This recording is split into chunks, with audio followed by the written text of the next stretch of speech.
Hello అండి, ఇవాళ అందరికీ చాలా చాలా ఇష్టమైన ఫేవరెట్ టిఫిన్స్లో చేసుకునే పల్లీ చట్నీ అనేది ఎలా తయారు చేసుకోవాలో చూపిస్తానండి. సో ఈ పల్లీ చట్నీ అనేది ఎలా చెప్తున్నానో అలా ఫాలో అయిపోండి. ఫస్ట్గా స్టవ్ వెలిగించి ప్యాన్ పెట్టి అందులో కొంచెం ఆయిల్ యాడ్ చేసి ఆయిల్ హీట్ ఎక్కిన తర్వాత ఇలా పల్లీలు అనేవి మీకు ఎన్ని కావాలంటే అన్ని క్వాంటిటీని బట్టి యాడ్ చేసుకోండి. యాడ్ చేసిన తర్వాత ఫ్లేమ్ అనేది మీరు మీడియం ఫ్లేమ్లో పెట్టి ఇలా కొంచెం రోస్ట్ అయ్యేలాగా వేయించుకోండి. లోపల పచ్చివాసన అనేది లేకుండా వేయించుకొని ఒక ప్లేట్లోకి ట్రాన్స్ఫర్ చేసుకోండి. తర్వాత 15 నుంచి 20 వరకు పచ్చిమిరపకాయలు, ఇవి కూడా ఇలా మీడియం ఫ్లేమ్లో పెట్టి వేయించుకోండి. ఇవి మొత్తం వేగాల్సిన అవసరం లేదు. ఇదిగోండి ఇక్కడ వీడియోలో చూసినట్టు ఒక 50% వేగితే చాలు. సో వేగిపోయిన తర్వాత ఇది కూడా మీరు ప్లేట్లోకి ట్రాన్స్ఫర్ చేసుకోండి. చేసిన తర్వాత ఇదనేది కొంచెం వేడి తగ్గి చల్లార్చుకోవాలి.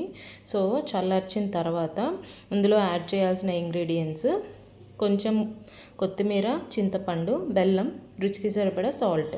సో 1 by 1 మిక్సీ జార్లో ఇలా చింతపండు 1 ఇంచు, కొత్తిమీర అండ్ చిన్న ముక్క బెల్లం, సో ఇవి వేసి అండ్ వేయించి పెట్టుకున్న పల్లీలు, పచ్చిమిరపకాయలు ఇలా మొత్తం 1 by 1 స్లోగా మిక్సీ జార్లోకి యాడ్ చేసుకున్నాను.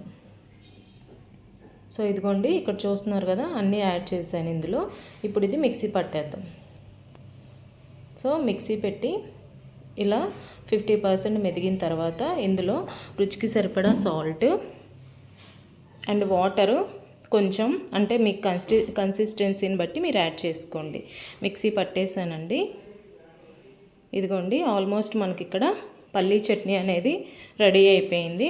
చూసారు కదా, ఈ పచ్చడి అయితే మా ఇంట్లో చాలా ఫేవరెట్ అండి. సో ఇలా కొంచెం డిఫరెంట్గా మీరు కూడా ఇంట్లో ట్రై చేయండి. టేస్ట్ అయితే చాలా బాగుంటుంది.